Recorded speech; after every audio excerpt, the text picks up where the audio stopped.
out there. Welcome to the Life Stories podcast, a short chat sharing the tales of wonderful, extraordinary people. I'm life story writer Felicity Lenihan, and I believe everyone's story is important and should be told. Have a listen and see if there's anything in today's story that's similar to your experience.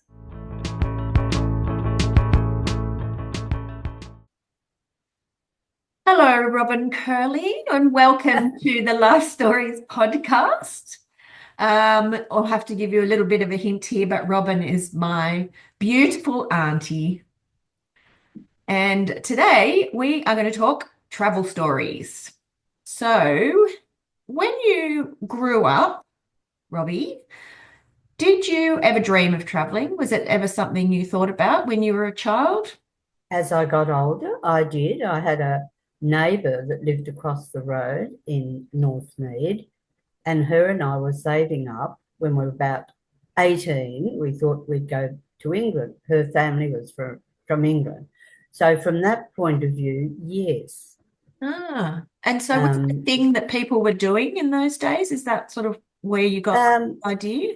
They were, but that early, perhaps not. Maybe 5 years later, it was something that they were doing. Well, I was married then and married a man that was his ambition too. So that worked out very well because that's how we saved the first year after marriage. And off we went to England to live for about 18 months. So you never went with your friend? No. In the finish, she got married at 19. And so that was really the end of the travel with her. But then I'd met Lawrence, and that was one of his ambitions. So that all worked out very well. Yeah. And so did you tell your mum and dad that you were planning to go away with this girl? What year was it that you were? Yes, I told them and they thought it was a good idea, but I don't think they thought it would happen because it was a lot of money and we all didn't earn much in those days. But they went along with it, but I don't think they actually thought it would happen because of that instance. And then, of course, she fell in love and that was the end of her. But, I was able to still fulfill that a dream. And so where was the first place that you went traveling to? First place when we left Australia, we went to India. My husband had a pen friend there, and it was a great opportunity to meet up somewhere where he'd wanted to go always. I hadn't really thought much about it, other than it being a third world country. But of course, it was fascinating for all the reasons. And off we went. There was a deal going with Qantas at the time where I think it was $3.99 return or pound return. And so that was achievable. And we both worked 2 jobs to get that after we were married for a year. And then we get to Bombay, which is now Mumbai, and stayed there 7 days with Lawrence's pen friend and her husband. Did a lot of travelling around locally. It was an eye-opener for both of us because we'd never seen so many people. We'd never seen people lying around the streets at night on their beds and people giving food out, or these people wouldn't have been able to have anything to eat. Various groups of people that just appear in the middle of the night with little packages of food for these poor people that disappeared during the day but would come back into the city to sleep at night. Mostly men. The women would have stayed in the country and they'd come to the big cities to look for jobs. So that was fascinating. One morning we're sitting out having our toast and tea on their balcony, and big birds started to fly over the treetops. And we said, "What's that all about?" to Gordon, their husband of Rosemary. He said, "Oh, they're the vultures going to the Parsi burial site, picking the flesh off the dead." Well, we nearly fell over thinking, oh my God, how barbaric is that?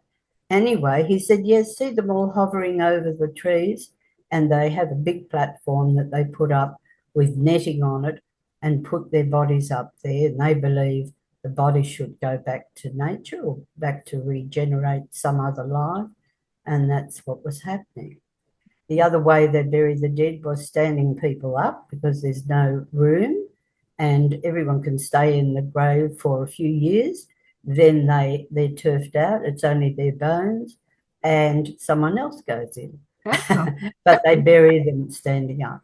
So Yeah. that was the first eye-opener of what India was like. Yeah. And then other things like a trip to Elephanta Island where all the yogis would be, and they were doing penances and things like this, picking every body hair out of their body, showing no sign of pain, all sorts of interesting things. And you could just walk around caves where they were sitting, chanting, and it was the most surreal experience, but one that we very quickly picked up was typical India. So we did lots of other exciting things, going to lovely restaurants. Amongst this poverty and homelessness were beautiful restaurants where people were sitting there with diamonds dripping off them and having a gold leaf on their desserts and all sorts of exotic things that you would hardly have thought would happen there at that time. So after India, we then went to Rome on our way to England, stayed there, which was a totally different experience. Yes. Full of luxury and glamour and history, but beautiful history, not crumbling history in a lot of cases. Yeah. And then they were there for about 4 days. Then we went on to London and met up with friends who had been there, Rosemary and Graham. They'd been there for about a year. And they were waiting for us. We had another girlfriend with us as well called Aileen. She was a girl I went to church with and youth group and all that sort of business. Then when she heard we were going, she said, could I come with you? She had made friends with the other girl, Rosemary, and they in turn intended to do some travel together. So then we got a lovely house in Kensington, Garden Square, and we all shared that for 6 months till we found our feet, and then the others started to go off and travel where they were traveling, and then we went out on our own. But so what year was it that you left for India? Pardon? What year was it that you left? We left in 60, married 67, a year 68. So we left in 69 and we came back 18 months later. And was it common for people to fly then or go by ship or? Mostly ship, but this was a special deal. I think maybe Qantas had started to do a longer haul flight there with only one stop or something. Yeah. And it was a promotion, so that suited us. So we chose that way. And so it was Qantas to India, and then how did you get to Europe from India? Rome was Qantas, and then to London, yeah. Flew all the way. Well, that was very for the time. Yes, it was. Yeah. So I think it was that. Maybe Air India was the first section of it, I think. Yeah. And then it was Qantas from Rome. Yeah. But anyway, it was a good setup, you know. And so you were in London in 1969? Yeah, 70s, yeah. And what was that like? Well, that was a buzz because Carnaby Street was very big, and Mary Quant and all these gorgeous people and all the Beatles were around. So it was a very pulsating time and very young, if I may say so. And so everything was just like a party, really. Yes. But we both got jobs. And so that relatively easy. We found a flat relatively easily. We had a very interesting neighbour in the flats.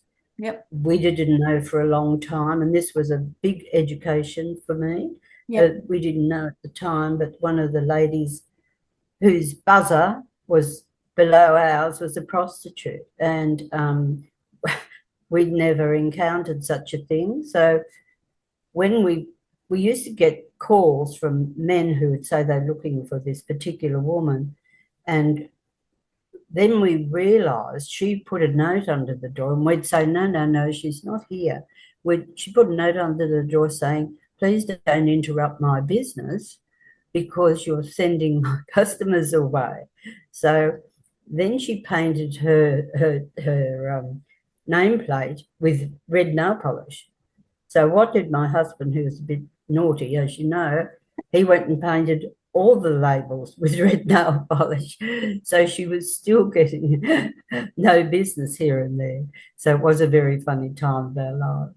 And because we were on very little wages, we'd have a roast lamb dinner every Sunday night. So we'd all throw in money to be able to buy a leg of lamb and have our roast lamb dinner. Yeah. So it was lots of fun times. Yeah. It was just in a house sharing a bathroom with many other tenants. So that was a different set of rules with machines that you had to put money in to have heat and hot water and all this sort of business. So you didn't have to pay a bill at the end of it. You paid as you went. But if you didn't have the right coin to go in it, you couldn't have a bath that night. Further out of London, but it was on the train line, and but it was the Irish area. So there was a lot of Irish pubs there, and we used to go and hear the music and have a pint and all that sort of business. So, but we sort of had to move from there because we had friends sleeping on the floor and the landlady didn't like it. So she told us to go. So we had to move on. And where did you live next? We lived then, we had to move out a bit further because rents were getting a bit dear by that stage. Yeah. We lived near Finsbury Park, so we learned to be a bit more patient and not thinking of ourselves, thinking of all those other people that you worked with who thought differently to you. So it was a big learning curve, that part. And was London what you imagined it to be when you were sitting in Australia? It was what I imagined it to be, but my husband, having had fantasy ideas of thatched houses in the middle of Oxford Street, was very disappointed and wanted to go home the first week. Said, oh, this is not what I want. So, what I thought it would be, because it can be dreary and dark and dingy. We went in October, so that was coming on winter, the end of October. And so I thought the best thing to do was take him into the countryside. First weekend we caught the Green Line out to somewhere or other, and there were all the nice thatched cottages and country pubs. So he was happy. And did you do much travelling around the UK when you were there? A lot. We did a lot. First of all, it was on the Green Line. We'd go out every weekend and somewhere. Then we got onto the hobby of brass rubbing in the churches. So we'd take our roll of paper and our charcoal and spend the time. You had to get permission for a lot of the churches, and he did. And off we went with our roll of paper. And sometimes we'd take friends who had no idea what brass rubbing was. I think they thought they were cleaning the brass, but anyway, they soon learned. And so tell us actually what it was that you were doing the rubbings of. Mostly historical figures like knights of old, ministers and popes, all this sort of thing, depending on the church, or some famous soldier, St. George and the Dragon. And it was intricate, big plaques, life size, that would be etched. The picture would be etched into the brass plate and it'd be set in the ground, and mostly stone. And so you'd roll your paper out over it, put some pieces at the end to hold it still, and then rub it, and you'd get this lovely black charcoal image of what you'd just done. So everyone, for many years, all our friends got brass rubbings for wedding presents and significant birthdays because we did do a lot of them. Yeah. And was it a popular thing to do? Yes, it was popular. Yeah. So that took us out of London to lots of country areas, but the Green Line was good, but then after a while we bought a little car. So we were a bit flasher then, and we could go a bit further for weekends away. Yeah. Did you get up to Scotland? Got to Edinburgh, saw the tattoo, which was amazing. A beautiful place, but again, it was raining and drizzly, so it was a quick visit. Yeah. And did you have and do you still have a favourite place in the UK? Well, I think London. I'd say London for me, because I like all the buzz of it and all the history and the buildings and the Trafalgar Square and the visitors that come there and the royal households and the various collections that are there to see. Relatively cheap. Well, they were then. Something you'd never see in your life, only in a book. In those days, social media, Google or things like that. Yeah. And did you get to Europe much? Europe? Yep. Yes, because we could go on weekends and holidays. We went to Paris a few times and to the beer festival in Munich and all those sorts of things. They were relatively cheap things to do. Yeah. And because you didn't stay in flash hotels, it was not quite backpackers for us, but it was not far off it. You know, you shared bathrooms and you were in a pokey room somewhere. And, but it was enough because you were outside looking at everything all the time. Yeah. And were there a lot of Australians in London at that time doing the same thing? A lot of Australians. Earl's Court used to be known as Little Australia, but we stayed away from that if we could. Because there was a few wild people there and it didn't have such a good name. But yes, there was. You ran into them all the time and they'd give you travel hints. You might go to the pub for a drink and you'd hear an accent and you'd go and say hello, or they'd come and say hello. Then next minute they were your best friends and telling you, no, don't do that, do this. And, So it was a lovely experience. Yes, I think so. Yeah. And so, in those days, it wasn't so much about going over for a 3-month holiday. It was a long way to go and expensive at the time. So you stayed and we could work without any problem. You know. Yeah, that's good. Visa-wise. Did you continue traveling throughout your life? Yes, we did, because once it's in your bones, I guess, and you wanted to go back, but not necessarily go back to where you were, but to something different. And so we did keep doing that for a while, but it was more to places that were around here, you know, Bangkok, Singapore, not Bali, Vanuatu, those sorts of places. But then we were in business, so it was a bit of a different story then. We managed motels and had news agency, and they were very time-consuming things. And then until Loz really joined Qantas, and then there was a lot of travel then, because again it was cheap for us to do, and so that sort of went on another track of travel, but also meeting the people of the areas, like in Thailand, meeting a woman called Dr. Piera, who was one of the first Thai women to become a doctor and study medicine in Paris. And she looked after women's health, i.e. prostitutes that had all sorts of diseases, bringing it to the attention of the governments to do something about these women. They were treated poorly. There was lots of orphan children because of it. So she set up a big charity in Thailand to look after these women.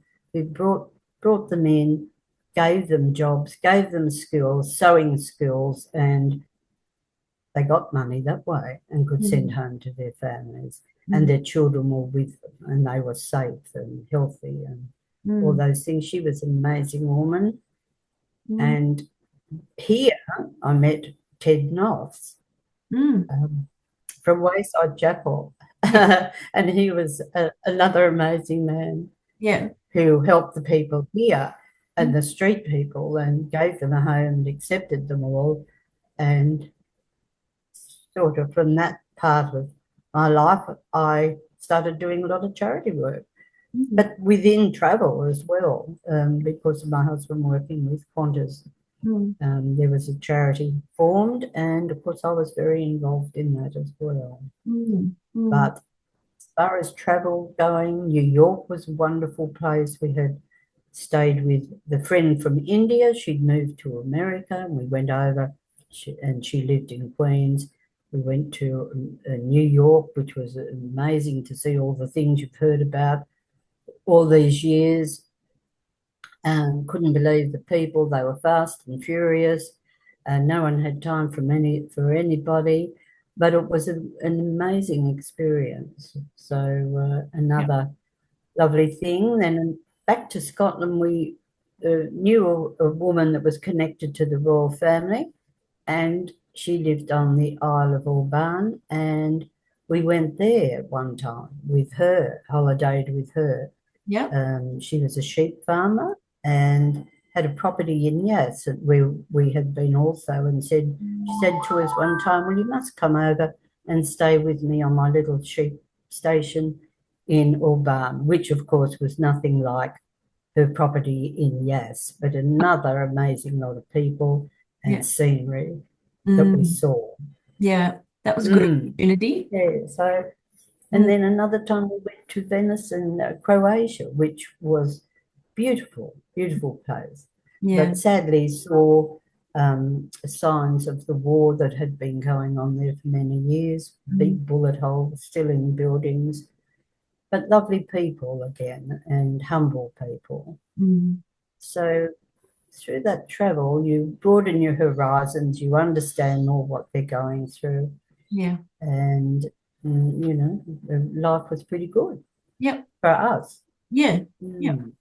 Do you have a favourite place in the world or a couple of favourite? Probably in India. I'd say India. Yeah, I'd say India, and I don't know whether it's because it was the first place we went to. That often is a strong impression. We went back there many years later to Varanasi, did an incredible train trip, which was supposed to be overnight and turned into 2 days because the train line got washed out. We became very friendly with the people we were sitting with. We were supposed to be in first class, but it was far from first class. And your bed was a double-decker bed, and because we were older, we got the bottom bed. There was a list on the outside of the train with your name and age on it, so everyone knew the older people had to have the lower bunks. There was 2 above you. And then they were sharing their food and telling their stories. They were all going up to the Ganges, River Ganges, to release the ashes of their loved ones, or just to, it was a pilgrimage that they did, especially the Hindus. And seeing the burning ghats and the bodies being burned over a pyre of sandalwood, with all this crowd watching, and as it was very, very normal to them. We were horrified as the ashes went into the river and people were diving in to get the gold teeth that wouldn't burn and would have been at the bottom of the river. However, anything to survive. So that was an amazing thing. After that, it'd be Africa probably, with all the beautiful animals. And then, well, I liked New York was another one. I liked New York. I didn't go anywhere else in America.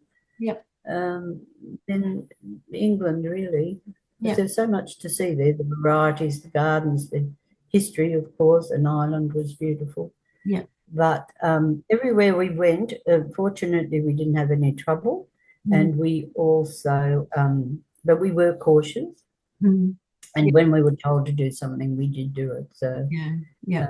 it made a big difference. Yeah. And we did travel together. Sometimes I think if you travel in a great group of people, there can be more trouble. But Yeah. Yeah. Did you? we had one funny experience when we went to Europe. We decided to go camping on this camping holiday, and we had a little Morris shooting brace car, a mattress in the back of it, and then a little two-man tent if we thought we wouldn't be sleeping in the back. So we rocked up to a beautiful campsite in Madrid. We wanted to go to see a bullfight. So we're there with our little two-man tent, and my husband, not being very handy at anything, didn't take a hammer or anything to hammer anything with. He took a brick.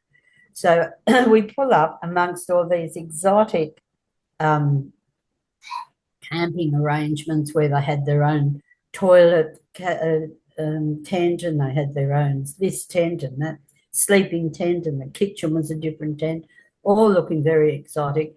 We pull up with our little Navy, our little Army supply two-man tent, and he's trying to whack the tent pegs in with a brick. So a man came over and got him by the hand and said, "No, no, no, produce a hammer." So, and then we realised later the whole part of the camping area where we were all sitting laughing at him, and he's bashing away with a brick trying to put these things in.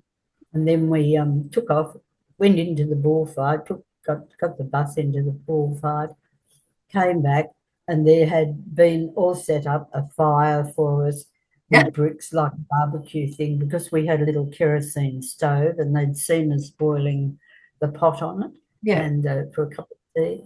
Yeah. And so again, meeting lovely people. No, language was not a barrier, because even though we didn't speak another language, there was always a smile and hands with sign language. Yes. Yeah. Yeah. All right. Well, what an exciting lot of traveling you've done. And I think you definitely passed that on to myself and my sister. Yes. Yes, I think so. And then it's been in the family with your mum and dad as well. So it's something we're all on the same page on as, Yeah. and you're passing it on in turn to your children. Yeah. And Steph to hers, as you both travel.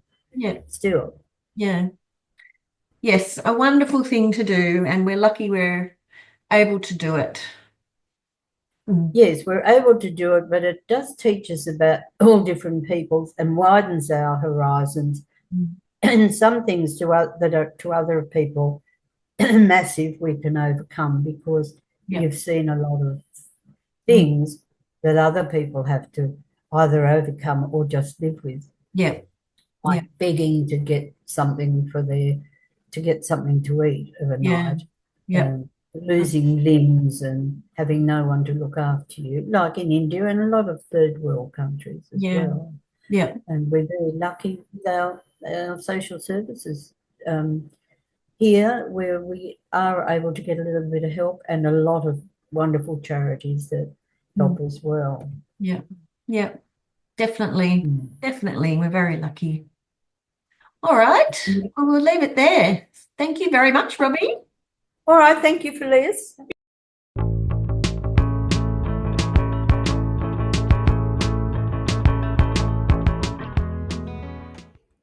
We hope you enjoyed our chat today. Was there something in it that resonated with your own life? If you found it interesting, this might very well mean your story is interesting too. Tell someone and record it, because your story is important.